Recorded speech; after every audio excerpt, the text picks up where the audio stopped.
우리 묵도하심으로 하나님께 주일 예배를 드리겠습니다.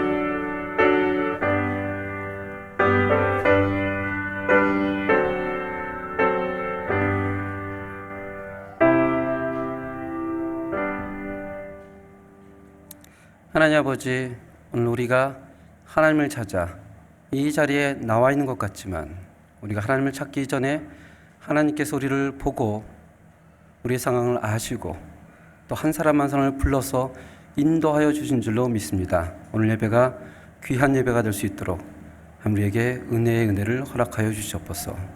예수님 이름으로 기도합니다. 아멘. 우리 신앙 고백 54편 사도신경으로 우리들의 신앙 고백을 드리겠습니다. 나는 전능하신 아버지 하나님의 천지주를 믿습니다. 나는 그의 유일하신 아들 우리 주 예수 그리스도를 믿습니다. 그는 성령으로 잉태되어 동정녀 마리아에게서 나시고 본디오 빌라도에게 고난을 받아 십자가에 못 박혀 죽으시고 장사된 지 사흘 만에 죽은 자 가운데서 다시 살아나셨으며 하늘에 오르시어 전능하신 아버지 하나님 우편에 앉아 계시다가 거기로부터 살아있는 자와 죽은 자를 심판하러 오십니다. 나는 성령을 믿으며 거룩한 공교회와 성도의 교제와 죄를 용서받는 것과 몸의 부활과 영생을 믿습니다. 아멘. 54편으로 우리 성시 교독을 하겠습니다. 여호와께서 시온의 포로를 돌려보내실 때 우리는 꿈꾸는 것 같았도다.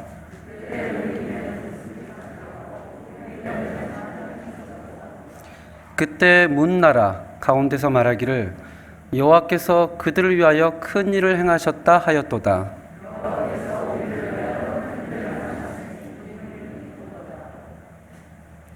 여호와여 우리의 포로를 남방 시내들같이 돌려보내소서.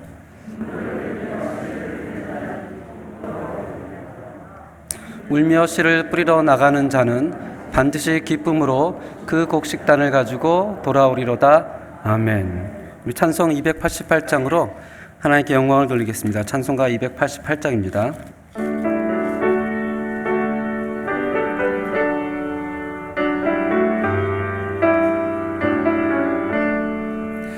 예수로 나의 구주 삼고 성령과 피로써 거듭나니 이 세상에서 내 영혼이 하늘의 영광 누리도다. 이것이 나의 간증이요 이것이 나의 찬송이세. 나 사는 동안 끊임없이 그 주를 찬송하리로다. 온전히 주께 맡긴내요. 사랑의 음성을 듣는 중에 천사들 왕래하는 것과 하늘의 영광 보리로다. 이것이 나의 간증이요 이것이 나의 찬송이세. 나 사는 동안 끊임없이 그 주를 찬송하리로다. 주 안에 기쁨 누림으로 마음의 풍랑이 잔잔하니 세상과 나는 간 것 없고 구속한 주만 보이도다. 이것이 나의 간증이요 이것이 나의 찬송이세. 나 사는 없이 그 주를 찬송하리로다. 아멘.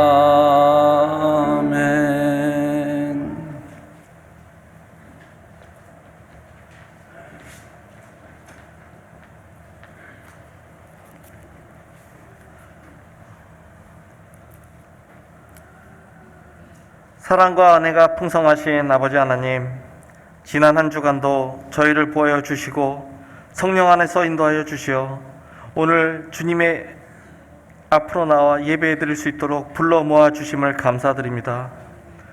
오늘 이 시간 저희가 드리는 예배를 통하여 거짓 없는 진실된 마음을 주시사 저희가 우리 주님과 은혜로운 교제의 시간이 되도록 허락하여 주시옵시서.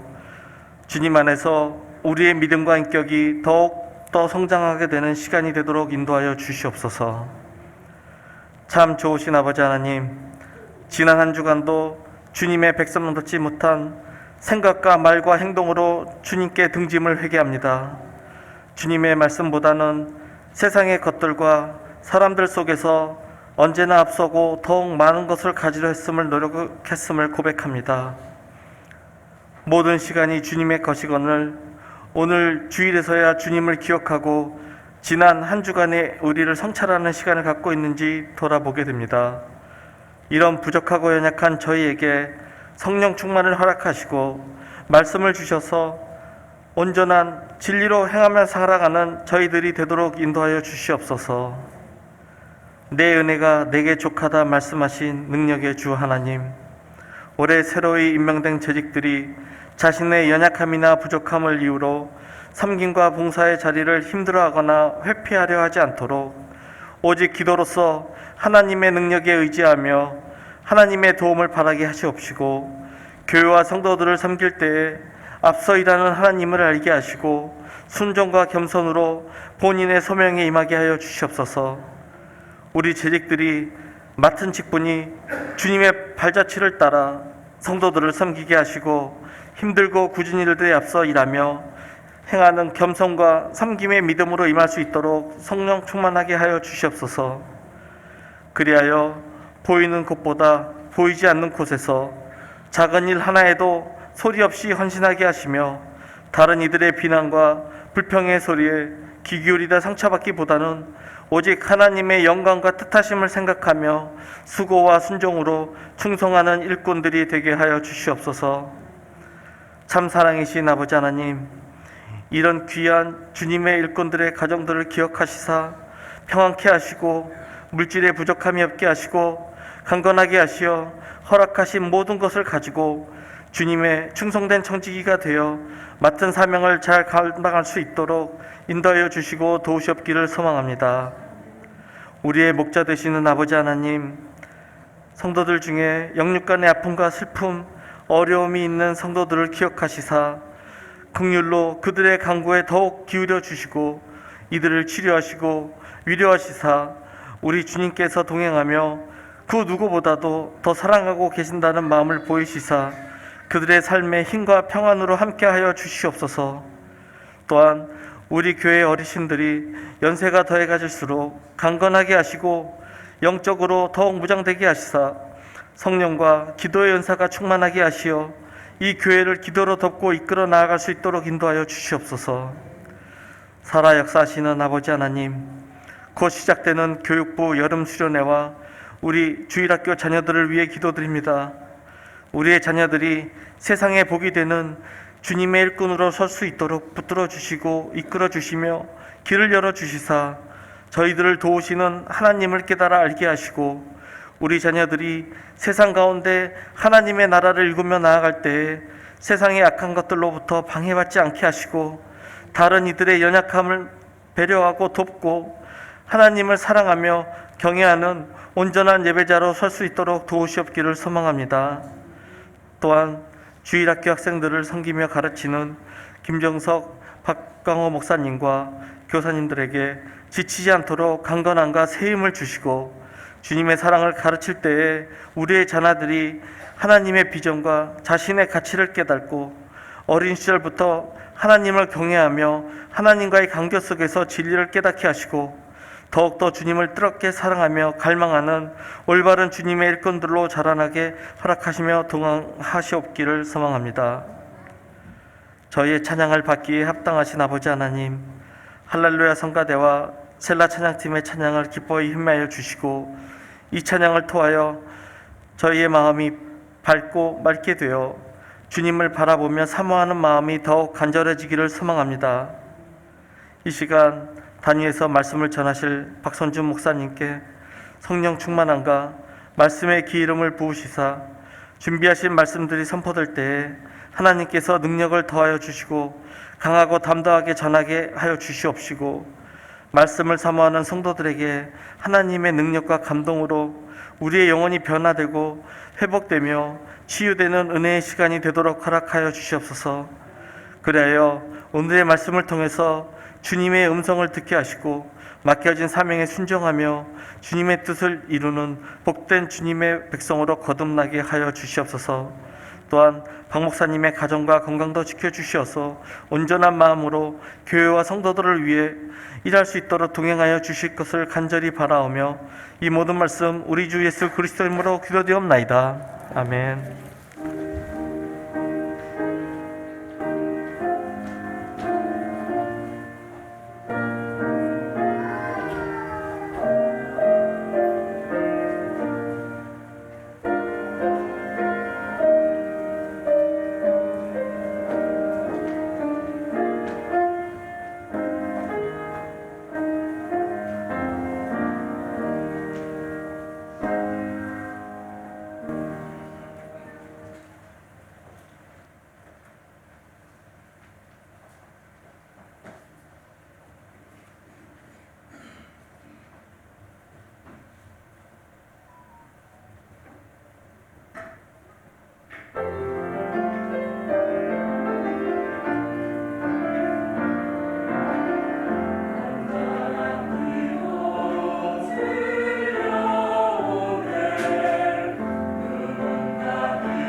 잠시 기도하겠습니다. 하나님 아버지, 또 우리가 하나님께 이름을 영광을 드리고 또 이 시간에는 하나님의 이름을 또 성경을 통해서 함께 나누려고 합니다. 우리에게 은혜를 허락해 주시고 또 설교를 하는 자도 설교를 듣는 자도 성령의 감동으로 잘 전달되어지고 잘 이해되어 줄 수 있도록 주님 붙잡아 주시옵소서. 예수님의 이름으로 기도합니다. 아멘. 오늘 함께 나눌 하나님의 말씀은 출애굽기 3장 1절에서 8절까지 말씀입니다. 구약성경 84페이지 출애굽기 3장 1절에서 8절까지 말씀입니다. 출애굽기 3장 1절에서 8절. 6절까지는 한 절 한 절씩 교독하시고요. 7절, 8절은 함께 읽겠습니다. 제가 먼저 읽겠습니다. 모세가 그의 장인 미디안 제사장 이드로의 양떼를 치더니 그 떼를 광야 서쪽으로 인도하여 하나님의 산 호렙에 이르매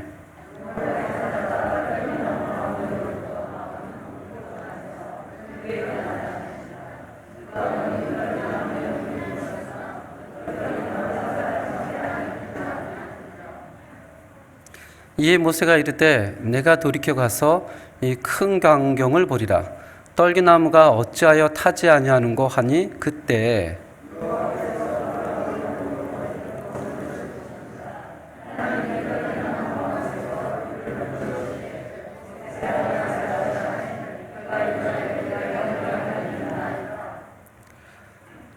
하나님이 이르시되 이리로 가까이 오지 말라. 내가 선 곳은 거룩한 땅이니 내 발에서 신을 벗으라.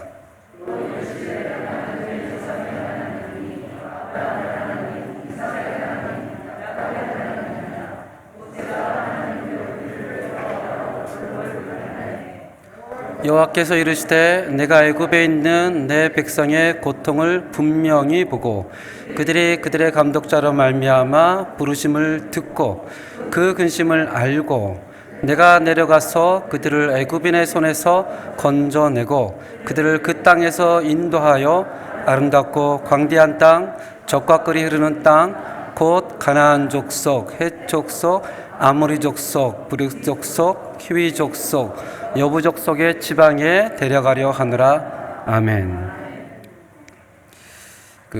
오늘 설교 본문 말씀을 가지고 내 신을 벗으라. 그러면 내가 하리라 라는 제목을 잡아봤습니다. 이 본문은 우리가 특별 아침 예배 때 잠깐 나눴던 그 본문하고 약간 겹치는 면이 있기 때문에 조금 다시 리메이크해서 함께 나누기로 하겠습니다. 오늘 제가 강단에 서 있는데 조금 모습이 바뀐 것 같지 않습니까? 느끼세요? 한 15cm를 높였더니 세상이 달라 보입니다. 참, 내가 키가 컸으면 이게 필요가 없는데 크신 분들은 얼마나 좋은지 모르겠습니다. 그래서 마이크도 좀 내려가고 너무나 좋은 것 같습니다. 오늘 본문 말씀을 가지고 저번 주 했던 본문을 잠깐 반복해서 얘기한다면 40년간 애굽의 모든 지혜를 배워 그 말과 하는 일에 능하여 장차 바로가 될 수도 있는 왕자라는 신분을 가지고 있었던 모세는 그럼에도 불구하고 자기 정체성을 나는 애굽의 왕자가 아니라 누구라고 여겼다고요? 하나님의 백성으로 여깁니다. 또 뿐만 아니라 언젠가는 하나님께서 반드시 이스라엘 백성을 구원하실진데 그 하나님은 누구를 사용할 것이다라는 소명이 있었습니까? 확신이 있었습니까? 자기를 사용할 것이라는 확신이 있었습니다. 그 확신을 가지고 나는 할 수 있다. 굳이 설명을 하지 않아도 이 정도라면 모세가 아니면 하나님이 누구를 사용하시겠습니까? 그 나라의 지혜, 말, 모든 일에 능통하죠. 그만한 권력이 있죠. 정치력이 있죠. 거기다가 자기 정체성 뚜렷하죠. 그리고 하나님에 대한 소명감이 깊죠. 우리는 보통 이렇게 생각합니다. 열심히 공부해서 하나님이 쓰실 만한 높은 곳에 올라가면 때에 따라 하나님이 사용하실 거야 라는 생각을 가지고 있지만 사실 이 생각은 성경을 잠깐 미화해서 인간적인 생각을 덮은 것 같습니다. 성경을 창세기부터 쭉 보면 하나님은 대부분이 그런 사람을 사용하신 적이 없습니다. 모세가 모든 지혜와 말과 능력에 있고 그 마음속에 하나님의 백성에 뚜렷한 정체성이 있고 소명감이 있어도 하나님이 그 모세에게 말씀하지 않습니다. 그러나 그 소명감을 가지고 정체성을 가지고 나갔더니 한 애굽인이 자기 형제를 치는 모습을 봐서 분노하여 그 애굽인을 치고 모래에 숨겨놓습니다. 그 이튿날 모세가 나갔더니 그 히브리인들이 싸우는 모습을 목격하고 얘기합니다. 왜 당신들은 같이 싸우십니까? 이때 모세가 굉장히 충격적인 얘기를 듣죠. 이 얘기는 자기가 여태까지 지니고 있었던 자기의 정체성, 자기가 가지고 있었던 철학, 자기가 가지고 있었던 소명과 신념이 한꺼번에 무너지는 너무나 당황스럽고 놀라운 얘기였습니다. 이렇게 얘기를 하죠. 출애굽기 2장 14절에 누가 너를 우리를 다스리는 재판관과 그런 자로 삼았느냐? 너는 애굽 사람을 죽인 것처럼 나도 죽이려느냐? 이 말에 모세의 정체성이 흔들려 버립니다. 그는 40년 동안 자기가 누구라고 생각했습니까? 하나님의 백성 히브리 민족이라고 생각했어요. 근데 막상 히브리 민족은 그를 바라보는 눈이 그와 같지 않았습니다. 누가 너를 우리를 다스리는 자와 재판관으로 삼았느냐? 너는 애굽 사람보다 더 나쁜 자다. 우리도 죽이려 할 것이냐? 이 말을 듣고 모세가 미디안 광야로 도망을 가죠. 그곳에 가서 한 우물가에 혼자 앉아 고민에 빠집니다. 자신은 히브리인이 아니었습니다. 그렇다고 애굽 사람도 아니었습니다. 모든 죄를 배워 그 말과 하는 일에 능했다고 생각했지만 하나님이 자기를 들어 사용할 거라고 생각했지만 그에 대한 믿음도 신념도 무너지고 말았습니다. 그래서 광야로 도망한 모세는 미디안 여자와 결혼해서 아들을 낳았는데 그 아들의 이름을 뭐라고 짓죠? 게르솜. 게르솜의 이름의 뜻이 무엇이죠? 나는 나그네다. 나는 전에는 애굽 왕자였지만, 나는 전에는 지혜와 말과 모든 것에 능통하였지만, 내가 내 자신을 돌아보니 나는 아무것도 아닌 자더라. 하나님이 함께하는 줄 알았더니 하나님이 안 계시더라. 그 마음이 얼마나 절망되고 실망되면 아이를 낳아서 그 아이 이름을 게르솜이라고 짓습니다. 나는 나그네다. 나는 할 수 없는 존재다. 이런 생각을 가지고 40년을 미디안 광야에 삽니다. 이 40년 동안 모세에게 있어서 가장 중요한 관점은 뭐였는 줄 아세요?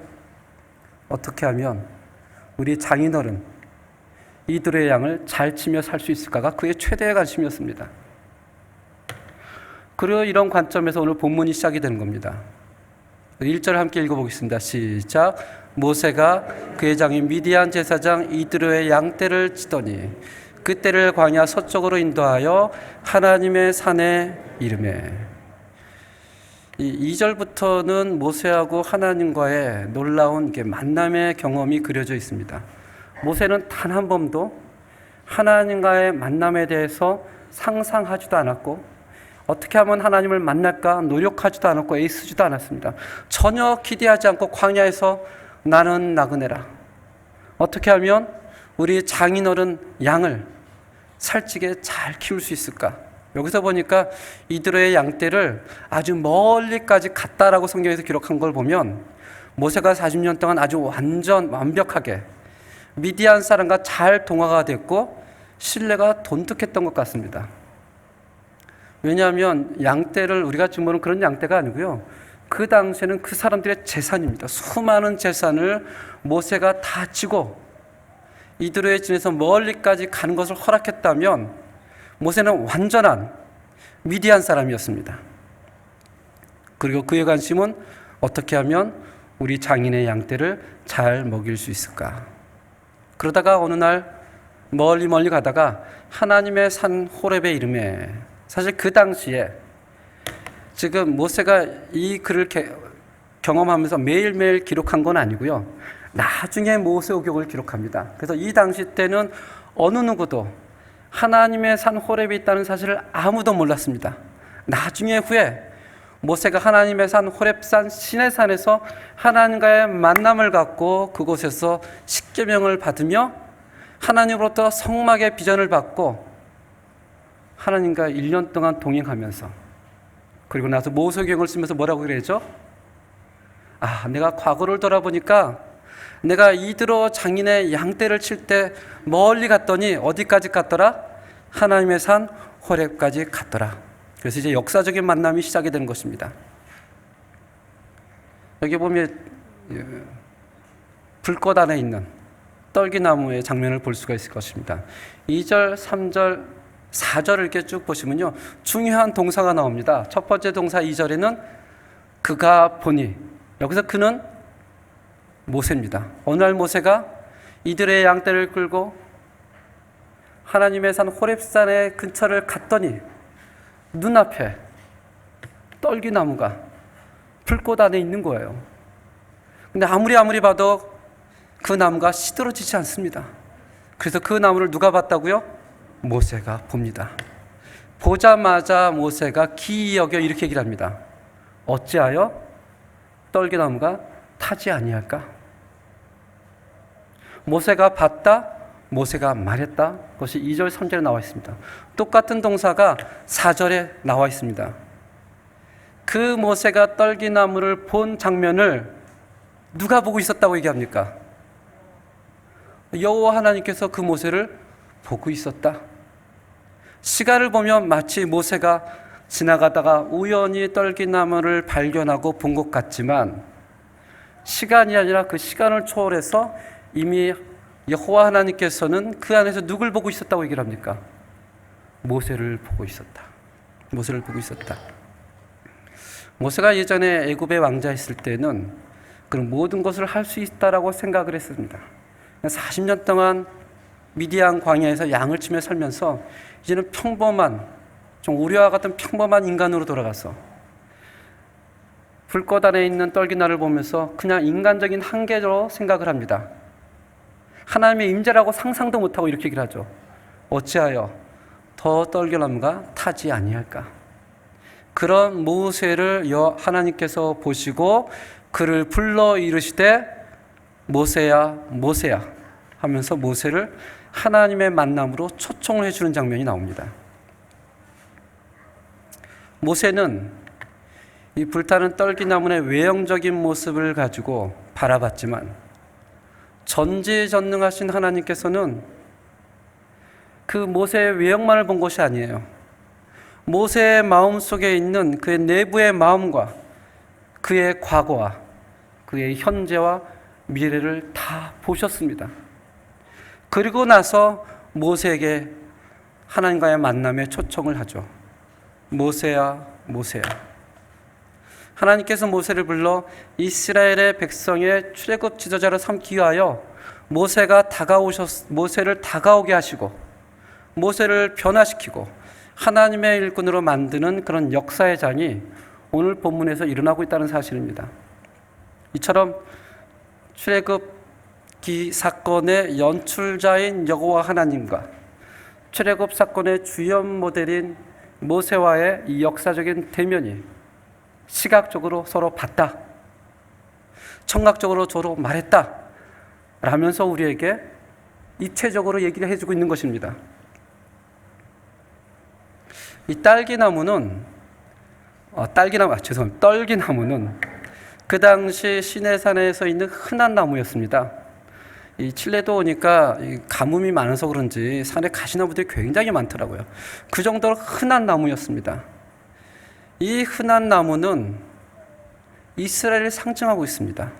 한번 신명기 7장 7절을 함께 보겠습니다. 신명기 7장 7절에 보면 하나님께서 이스라엘 백성을 선택한 이유에 대해서 설명하고 있습니다. 함께 읽겠습니다. 시작.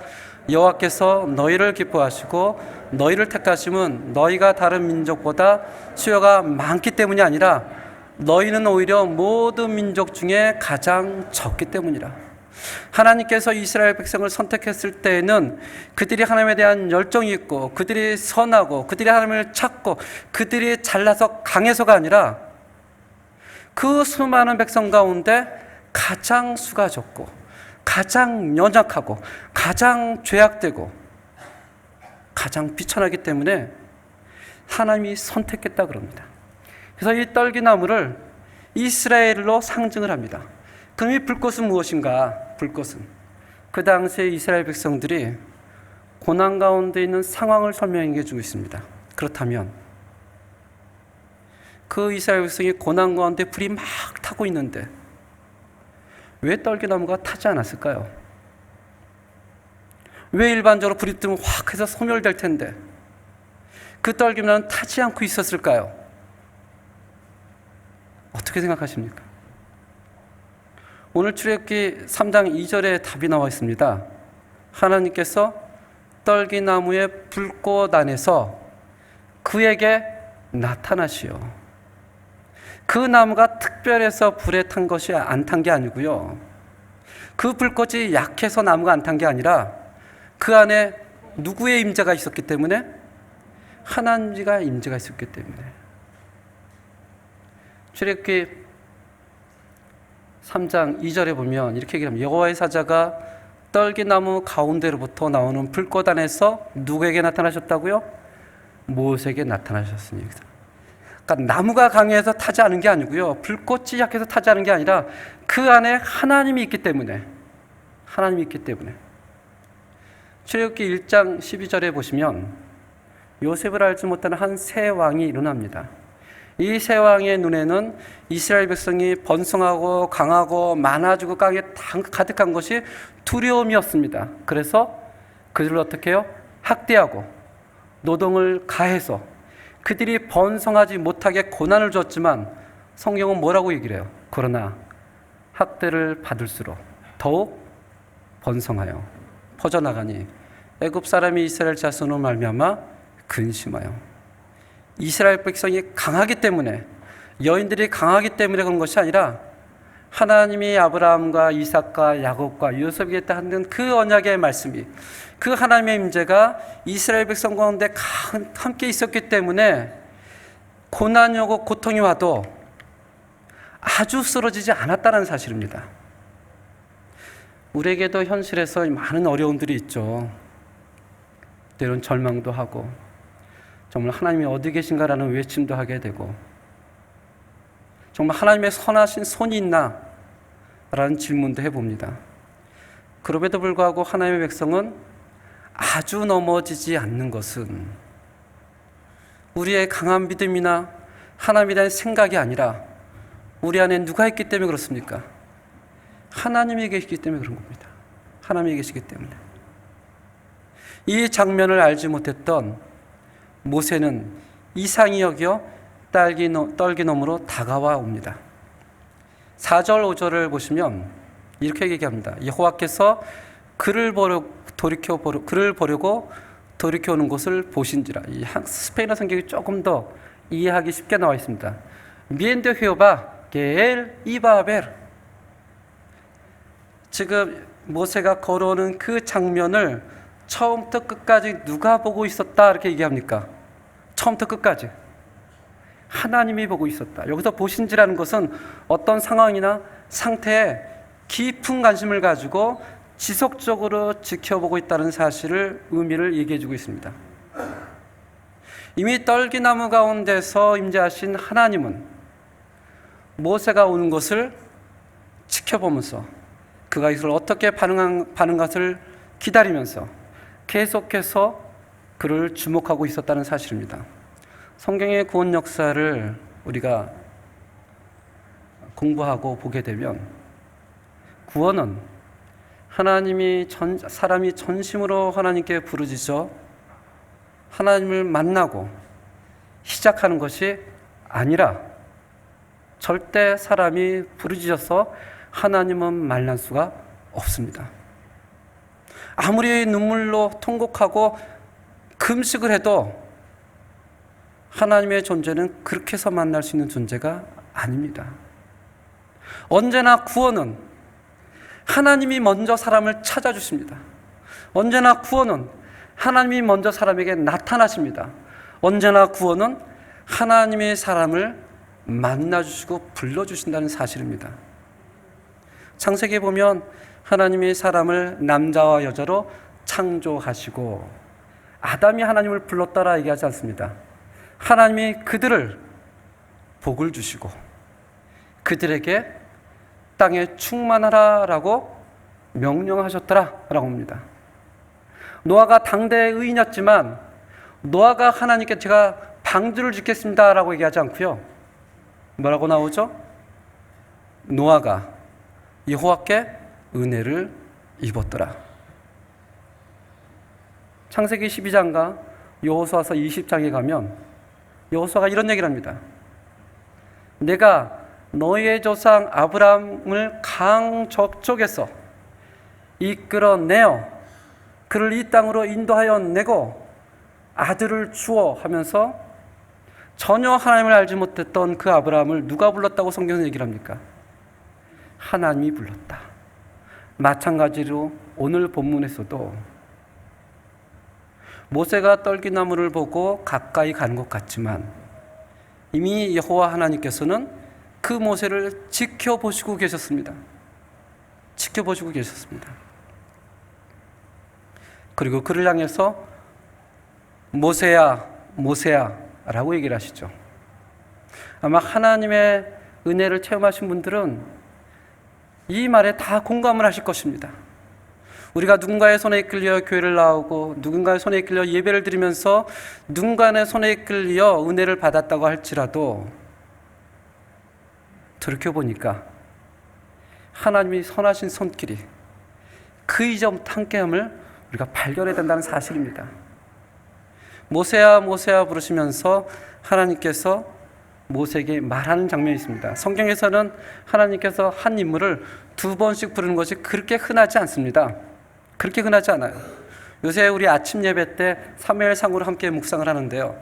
사무엘상 3장 10절에 보면 하나님께서 하나님의 전에서 자고 있던 사무엘을 부르시는데 이렇게 부르십니다. 사무엘아 사무엘아. 한 번이 아니고 2번 부르죠.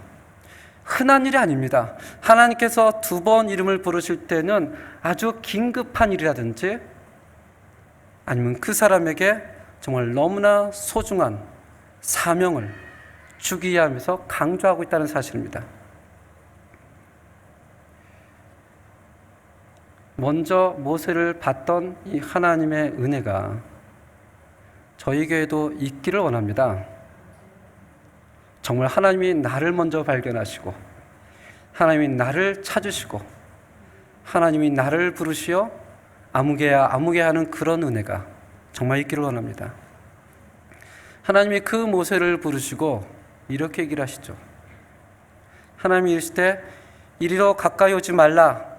내가 선 곳은 거룩한 땅이니 내 발에서 신을 벗으라.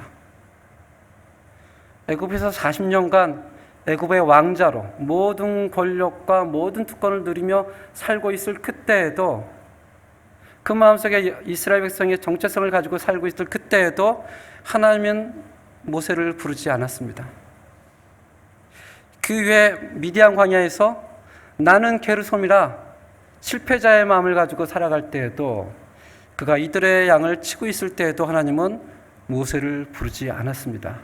그런데 어느 날 오늘 본문 떨기나무 불꽃 가운데서 하나님이 모세를 주목하여 보시고 부르셔서 하신 첫 마디가 뭐예요? 내 신을 벗으라. 참 여러 말이 있을 수 있잖아요.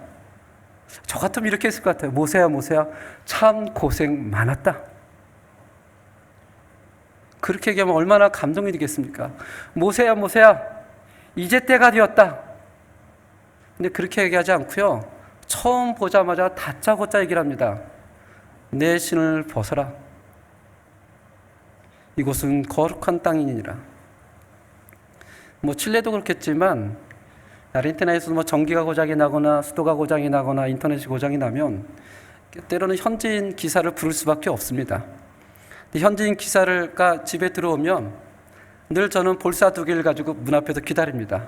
그리고 얘기를 하죠. 우리는 한국 사람들이기 때문에 집에 신을 벗고 들어옵니다. 그러나 당신은 신을 벗을 수 없으니 그 볼사로 신발을 감싸주세요. 그럼 순한 현지인들은 맞다고, 요새 케이팝이 유명해서 내가 한국 사람 좋아한다고 아주 순순히 이렇게 신발을 볼사에 집어넣는 사람이 있는가 한 면에 어떤 사람이 이렇게 얘기를 합니다. 여기는 아르헨티나야. 너희가 우리 법을 따라야지. 그럼 저도 그렇게 순하지 않거든요. 근데 여긴 우리 집이야. 이렇게 얘기를 하죠. 그래서 어떤 장소를 들어갈 때 그것을 존경하는 의미일까라는 상상도 우리가 해볼 수 있습니다. 만약에 이렇게 이해를 한다면 모세야 너는 나를 존경해라 이런 의미가 될 수가 있겠죠. 그렇지만 80년 만에 부르는 하나님의 부르심이 너는 나를 존경하라라는 것은 아닌 것 같습니다. 이런 비슷한 장면이 여호수아에도 나와 있습니다. 여호수아 한번 읽겠습니다. 시작. 여호와의 군대 대장이 여호수아에게 이르되 내 발에서 신을 벗으라. 내가 쏜 것은 거룩하니라 하니 여호수아가 그대로 행하니라. 이 모세에게 얘기했던 이하고 똑같죠. 글자 하나도 틀리지 않고 아주 똑같습니다. 오늘 여호수아가 이스라엘 백성과 여리고를 넘어 요단강을 넘어 여리고와 전쟁을 이룬 첫 전쟁을 맞이합니다. 이 전쟁은 너무나 중요해요. 이 전쟁에서 승리하면 가나안 땅의 정복이 수월해질 수 있고요. 이 전쟁에서 지면 정복을 할 수가 없습니다. 그래서 수많은 근심과 걱정을 가지고 아침에 여호수아가 길을 걷다가 갑자기 앞에서 칼을 빼들고 들고 서 있는 여호와의 군대 장관을 만나보게 됩니다. 그래서 묻죠. 당신은 우리 편이시니까? 그때 그 여호와의 군대 장관이 얘기를 하죠. 너는 신을 벗으라. 내가 쏜 것은 거룩하니 여호수아가 그대로 어떻게 했다고요? 행하니라. 그럼 여기서는 무슨 뜻일까라는 생각을 하게 됩니다. 무슨 뜻일까? 왜 하나님이 모세에게도 신을 벗으라, 요단강을 건너서 여리고라는 커다란 전쟁을 앞둔 여호수아에게도 신을 벗으라. 과연 유대인들은 이것을 어떻게 이해를 할까? 이것은 한국적인 사고방식이나 이 중남미의 사고방식으로는 그냥 글자로 봐서는 이해가 되지 않는 구절입니다. 성경을 한번 찾아보겠습니다. 이것은 제가 PPT를 일부러 안 띄웠어요. 룻기서 4장 4절부터 7절, 구약성경 406페이지입니다. 한번 찾아보겠습니다. 구약성경 406페이지, 룻기서 4장 4절부터 7절 말씀입니다. 구약성경 406페이지. 제가 원래 설교할 때는 현지인들과 세미나를 갖거나 현지인 교회 가서는요, 사실은 성경 구절을 PPT에 절대 띄우지 않습니다. 일부러 찾아보기를 해요. 참 이상하게 이 성경이 하나님의 말씀이라 제가 읽는 것하고 우리가 직접 찾아서 읽는 것은 마음에 와닿는 게 다릅니다. 제가 찾아서 읽으면 이런 의미가 있어요. 목사님이 얘기하는구나. 근데 우리가 직접 찾으면 어떤 느낌이 오냐면 하나님이 얘기하는구나. 그런 전혀 다른 의미가 있습니다. 이 룻기서는 룻이 이방 여인이죠. 자기의 남편이 죽고 자녀가 없어서 받을 기업이 없었습니다. 그래서 이스라엘로 다시 돌아와 그 기업을 이룰 가장 유력한 자 보아스를 만나게 됩니다. 그 보아스를 만나서 기업을 이뤄달라고 했는데 보아스가 가만 보니 자기보다 더 유력한 사람이 있었습니다. 이 사람이 1순위고 자기가 2순위입니다. 그래서 이스라엘 장로들 10명을 모아놓고 그 사람을 불러서 얘기하는 장면입니다. 신발을 벗는 장면은 성경에 딱 3번 나옵니다. 모세 출애굽기 때 1번, 여호수아 1번, 그리고 이 장면입니다. 4절 중반부터 제가 보겠습니다. 4절 중간에 보면 그 사람을 향하여 보아스가 이렇게 얘기를 합니다. 만일이란 말 있죠? 만일이란 글을 제가 읽겠습니다. 만일 내가 물으려면 물으려니와 만일 내가 물으지 아니하려거든 내게 구하여 알게 하라. 내 다음은 나요. 그 외에는 물을 자가 없니라 하니 그가 뭐라고 대답합니까? 내가 물으겠다. 그 사람은 쉽게 생각하고 얘기를 합니다. 내가 물으면 되지. 그랬더니 5절에 보아스가 좀 더 자세하게 얘기를 합니다. 보아스가 이르되 내가 나무의 손에서 그 밭을 사는 날에 곧 죽은 자의 아내 모압 여인 루덱에서 사서 그 죽은 자의 기업을 그의 이름으로 세워야 할지니라 하니, 좀 더 자세하게 설명을 했더니 이 사람의 생각이 바뀝니다. 6절 함께 읽겠습니다. 시작. 그 기업 물을 자가 이르되 나는 내 기업에 손해가 있을까 하여 나를 위하여 물으지 못하노니 내가 물을 것을 내가 물으라 나는 물으지 못하겠노라 하는지라. 처음에는 별 생각 없이 너가 우선순위니까 내가 물어라, 아니면 내가 물으겠다. 이 사람이 듣고 얘기를 합니다. 내가 물을게. 그런데 이것을 하면 너의 기업에 손해가 될 수도 있어. 이 사람이 정신을 차리고 얘기를 하죠. 그럼 난 나를 위해서 기업을 물으지 않을 거야. 나는 손해를 참을 수가 없어. 그러니 네가 물어라, 이렇게 얘기를 하죠. 그러면서 7절 함께 읽겠습니다. 시작. 옛적 이스라엘 중에는 모든 것을 물으거나 교환하는 일을 확정하기 위하여 사람이 무엇을 벗어요? 자기의 신을 벗어 그 이웃에게 주더니 이것이 이스라엘 중에 증명하는 전례가 된지라. 유대인의 관습에 있어서는 신발을 벗는다는 것이 우리 한국 사람인 것처럼 심플하게 내가 당신을 존경합니다, 그 이상의 것이에요. 내가 이것에 대한 주권이 있고 권리가 있지만, 그러나 내 주권과 권리를 나는 포기합니다.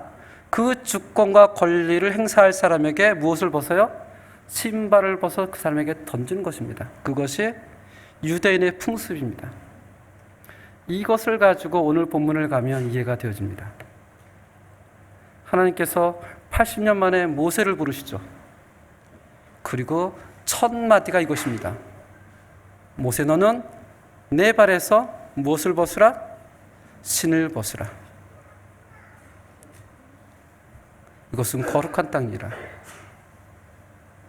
모세는 40년간 애굽의 왕자로 모든 권력을 누리며 자기가 자기 인생의 주인으로, 자기의 인생의 주권자로 마음대로 살았습니다.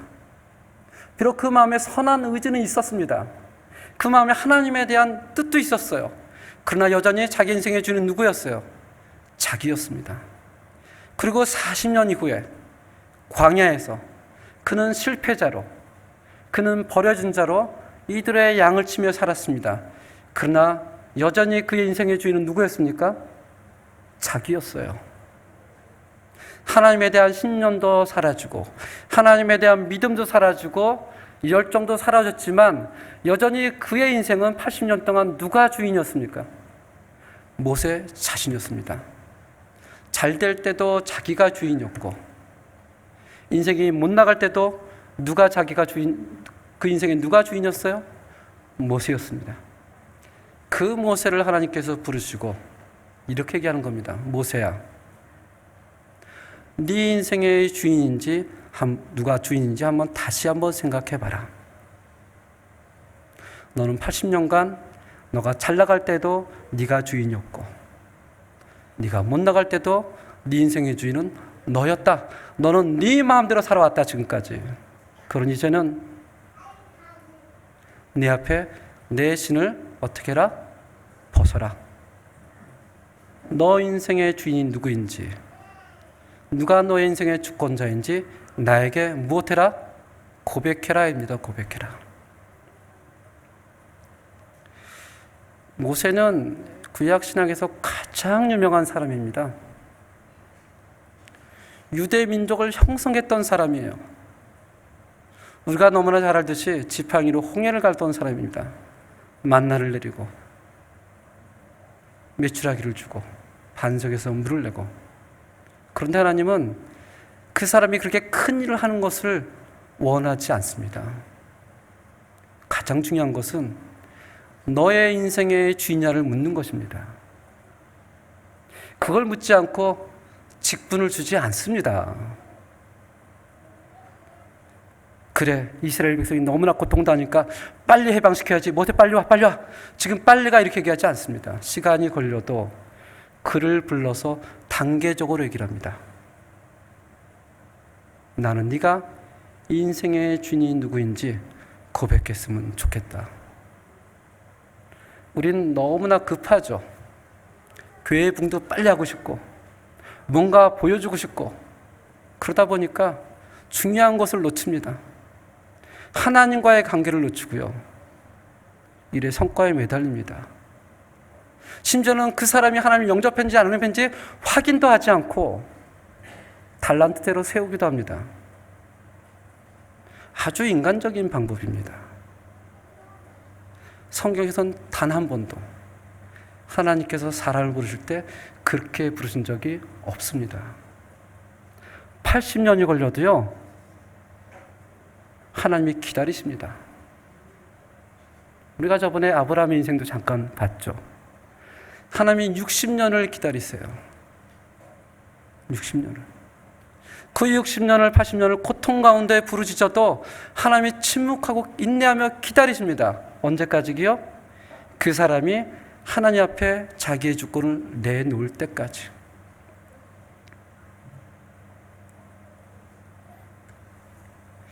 우리는 그런 기다림이 너무나 부족한 사람들입니다. 조바심이 너무 많아요. 여러분이 그렇다는 게 아니고요. 제가 그렇습니다. 저도 모르게 뭔가 보여주고 싶고 뭔가 해야 되는 이런 조바심이 들 때가 있습니다. 사람들의 말을 들을 때마다. 그때마다 우리는 다시 성경으로 돌아가야 됩니다. 하나님이 모세를 어떻게 불렀지?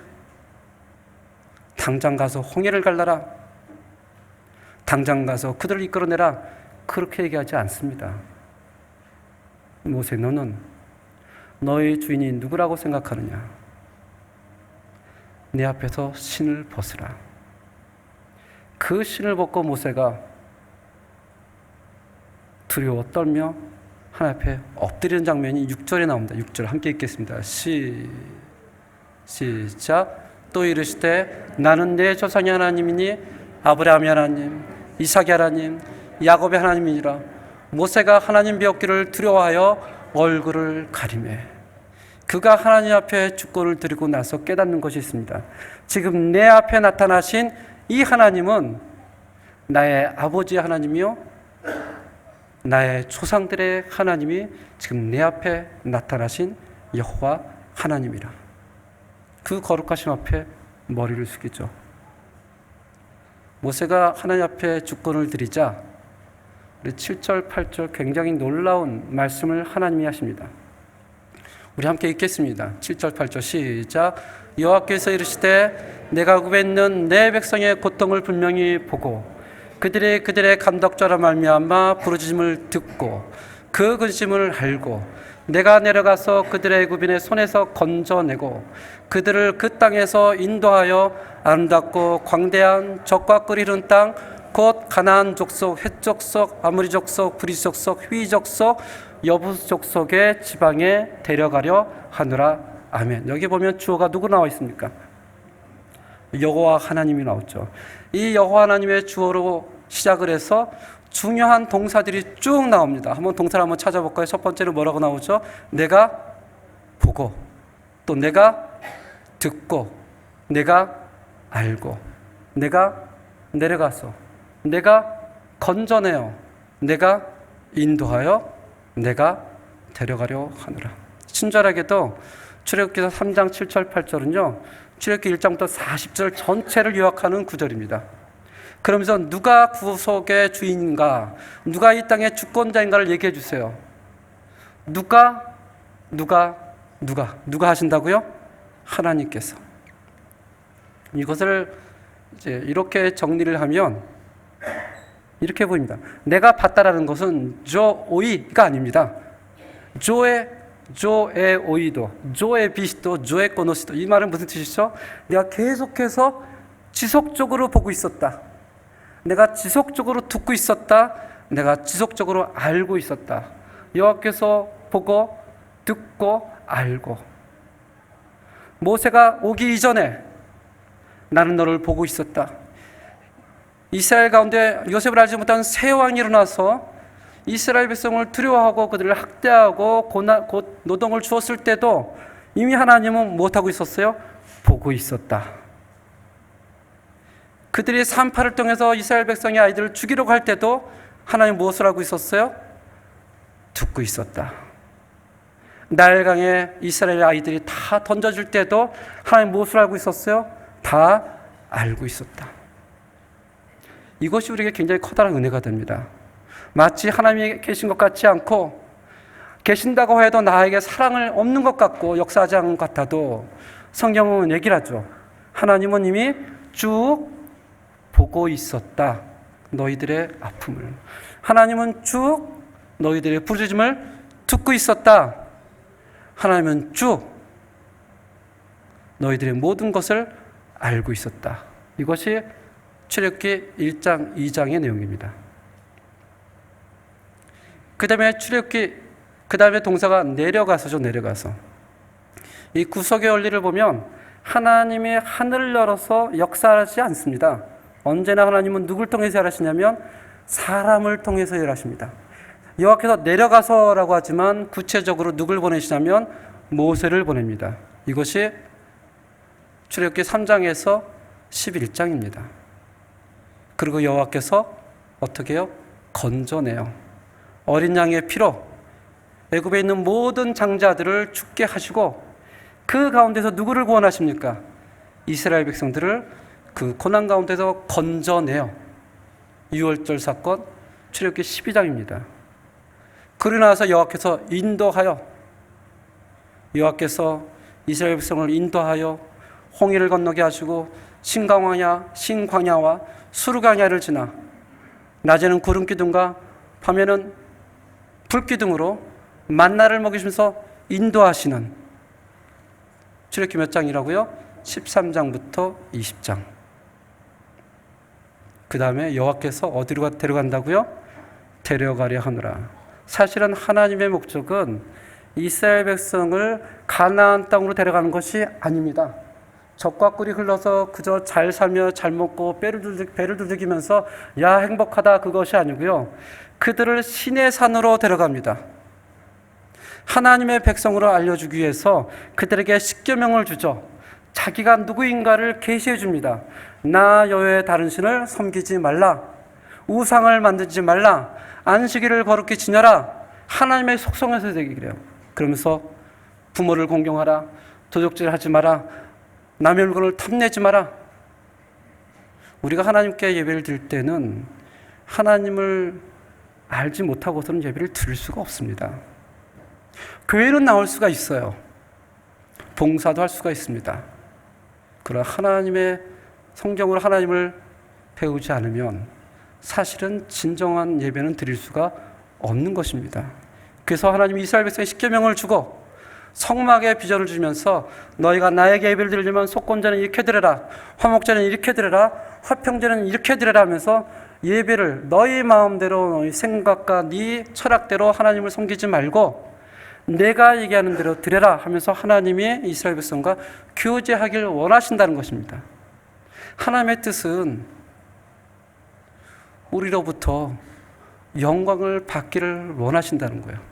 그리고 그 영광을 하나님은 다시 누구에게 주길 원해요? 우리에게 주고 싶어 하신다는 거예요. 이것이 출애굽기의 목적입니다. 우리가 저번 설교를 통해서 우리가 장기억을 하려면 최소한 몇 번을 반복해야 된다라고 얘기했습니까? 최소한 4번. 4번을 반복하지 않으면 여기서 일어나서 돌아가는 순간 한 50%, 60%는 다 까먹습니다. 그래서 4번 한번 반복해 보겠습니다.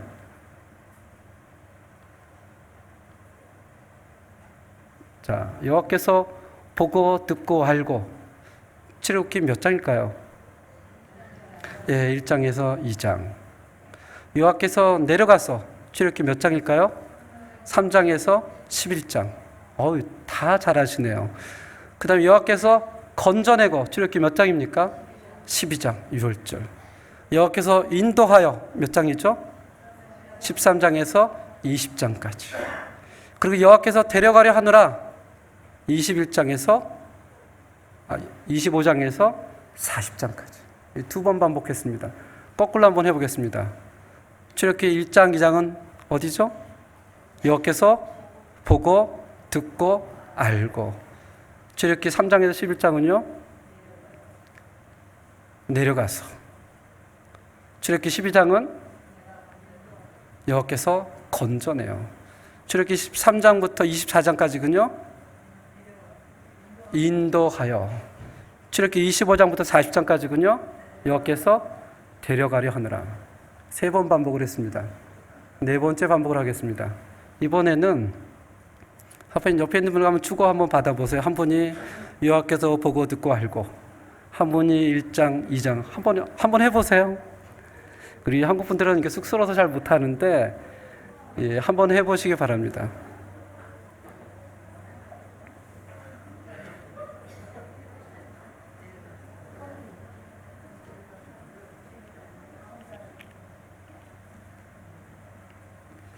어떻게 기억에 좀 장기억으로 남으실 것 같습니까?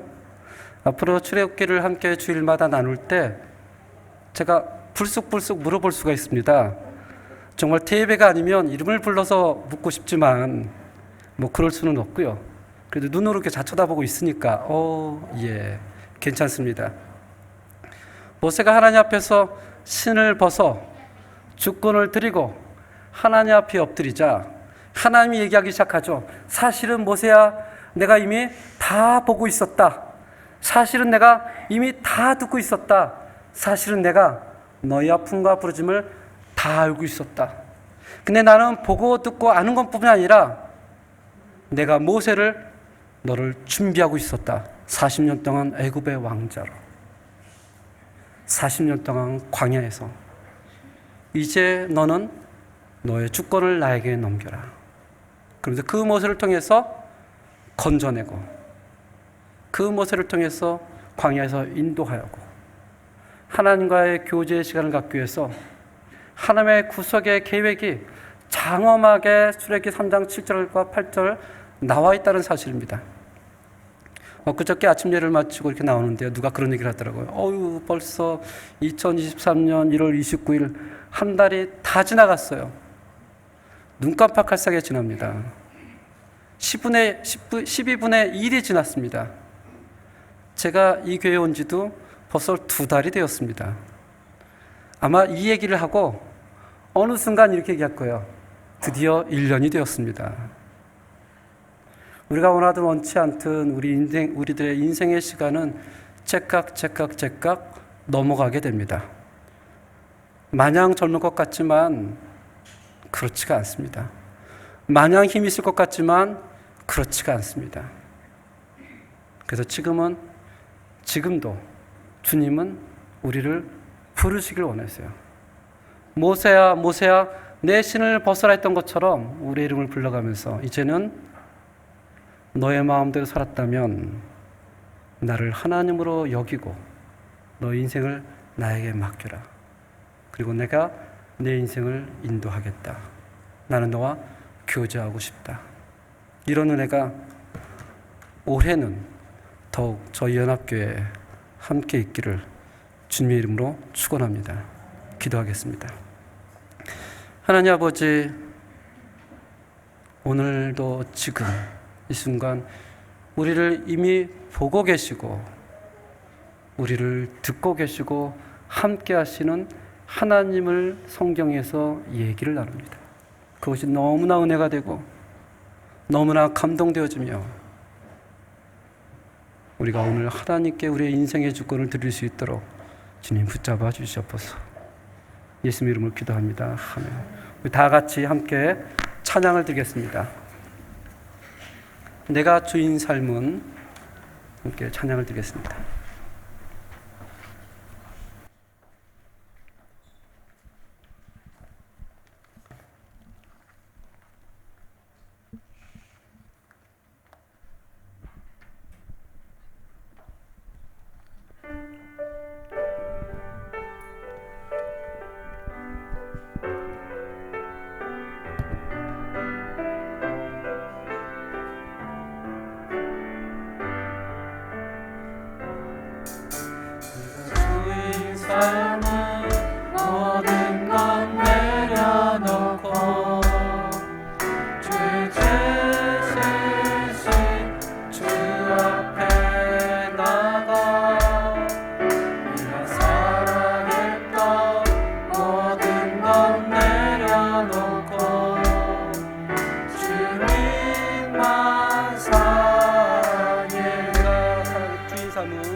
하나님 아버지, 우리의 주인 되시고 우리의 주권 되시고 구원자이시며 창조주이신 하나님,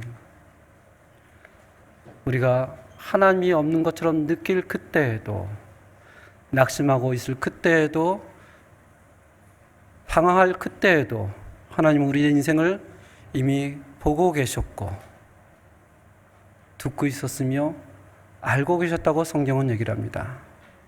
그리고 그렇게 수동적으로 있는 하나님이 아니라 능정적으로 우리 인생에 개입하셔서 우리를 붙드시고 우리를 건져내고 인도하여 하나님과의 놀라운 교제권으로 반드시 데려가겠다라고 성경은 약속을 합니다. 하나님, 그 하나님을 우리가 다시 한번 찬양드리고 그 하나님께 다시 한번 기도를 드리며 바로 그 하나님께 우리가 오늘 헌금을 드립니다. 하나님 홀로 영광 받아 주시옵소서. 예수님 이름으로 기도합니다. 아멘.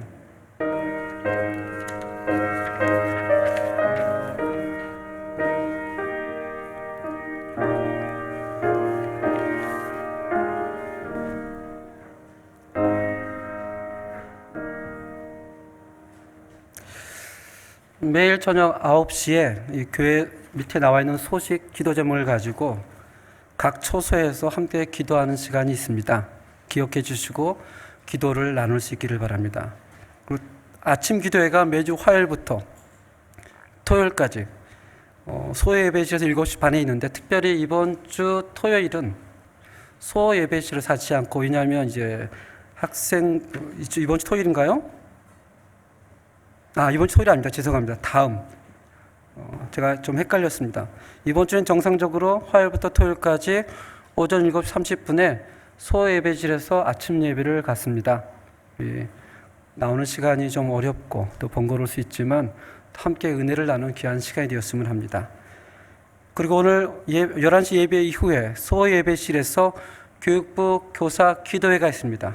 교육부 교사 학교 선생님들께서는 한 분도 빠지지 마시고 프로그램을 준비하는 것도 좋고 다 좋지만 함께 모여서 기도하는 그 시간이 더 중요하다는 생각을 하게 됩니다. 그래서 함께 모여서 기도하는 시간이 되시길 바랍니다. 그다음 교육부 학교 여름 행사가 있습니다. 오늘 영유아부에서 오늘 오후 1시부터 오후 한 4시에서 4시 반까지 영유아부 성경학교가 있습니다. 청년부는 2월 4일에서 2일이 4일, 중고등부는 9일에서 10일, 유초등부는 17일에서 18일. 여기 나가시다 보면 아마 이런 것이 준비되어 있을 것입니다. 여기 보면 이제 청년부 학예 수련회 기도 제목, 뒷면으로는 중고등부 학예 수련회 기도 제목. 제가 이것을 가지고 수영자한테 물어봤어요. 중고등부 학예 수련회 주제는 왜 러브 액츄얼리예요? 했더니 전 청년부라 관심 없어요 그러더라고요.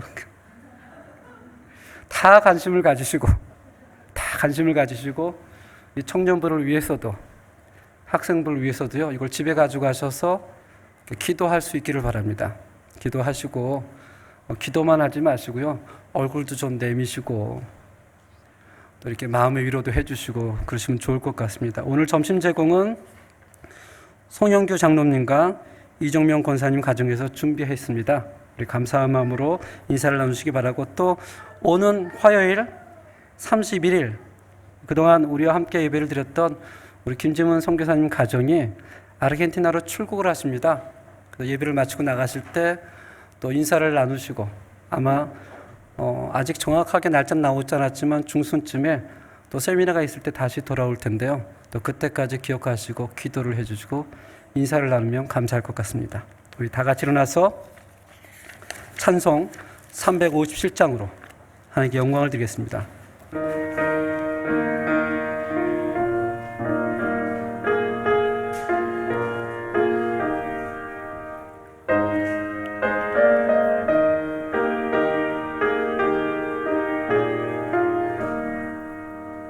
주 믿는 사람 일어나 다 힘을 합하여 이 세상 모든 마귀를 다 쳐서 멸하세.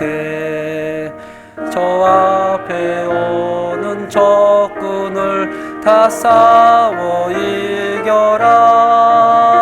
주 예수 믿는 힘으로 온 세상 이기네. 믿음이 이기네. 믿음이 이기네. 주 예수를 믿음이 온 세상 이기네. 온 인류 마귀 괴길로 큰 죄에 빠지니 진리로 띠를 띠고서 늘 기도 드리세. 참 믿고 의지하면서 겁 없이 나갈 때 주 예수 믿는 힘으로 온 세상 이기네. 믿음이 이기네.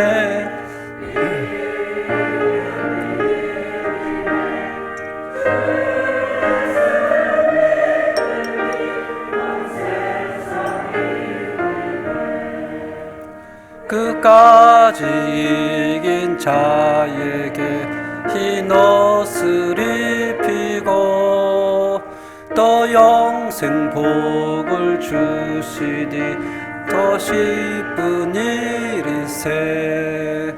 이 얻은 세상 지나서 저 천성 가도록 주 예수 믿는 힘으로 온 세상 이기네. 믿음이 이기네. 믿음이 이기네. 주 예수를 믿음이 온 세상 이기네. 지금은 우리 주 예수 그리스도의 은혜와 하나님의 놀라운 사랑과 성령님의 교통하심이, 하나님이 우리를 보고 계시는구나, 하나님이 우리를 듣고 계시는구나, 그 하나님이 우리를 알고 계시는구나, 또 그 하나님이 우리를 건져내고 인도하여 하나님과의 영원한 교제로 데려가려 하는구나 라는 고백을 하는 저희 하나님 연합교회 모든 성도님들에게, 또 모든 자녀들에게 지금부터 영원까지 함께할지어다. 아멘.